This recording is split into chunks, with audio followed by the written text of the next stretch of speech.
Good day everyone.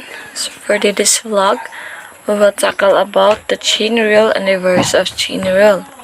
So fh of x is equals to g times f of x, then h prime of x is equals to g prime times f of x of a prime f of x.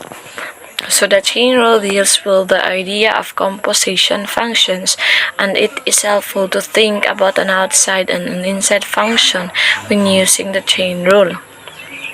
In other words, the derivative when using the chain rule is the derivative of the outside leaving the inside unchanged times the derivative of the inside.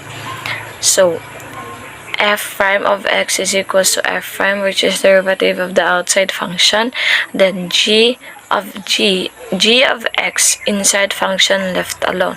So g prime of x is times derivatives of inside function. So if is differentiable at the point u is equals to g of x and g is differentiable at x, then the composite function fag of g f g is differentiable at x. So in Leibniz notation, if y is equals to fu and u is equals to g of x, then dy over dx is equals to dy times du all over du times dx, where dy over du evaluated at u is equals to g of x. So we know how to differentiate sine x and x squared minus 4. But how do we differentiate a composite like sine x minus 4, x squared minus 4? So the answer is the chain rule. The chain rule is probably the most widely used differentiation rule in mathematics.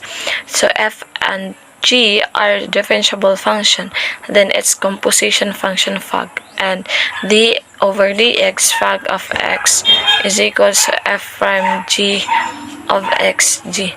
So let y is equals to f of x is equals to fag g and is equals to f g fag of x. If u is equals to g of x, then y is equals to f of x is equals to f of u.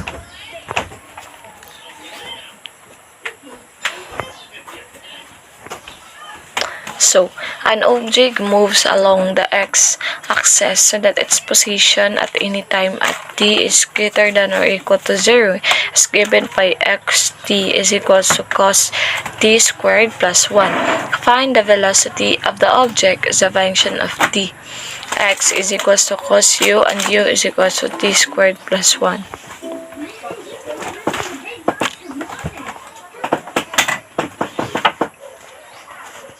So f of x equals to sine 2x, where u is 2x, then du all over dx is equals to 2. Then y sine u, dy over du is equals to cos u. The dy over dx equals to dy times du over du times dx. So dy over dx equals to cos u is equals to cosine 2x. Example number 5. F of x equals to tangent x squared minus 1. Our u is x squared minus 1 and du is dx is equals to 2x. Y tan u is equals to dy over du is equals to secant squared u.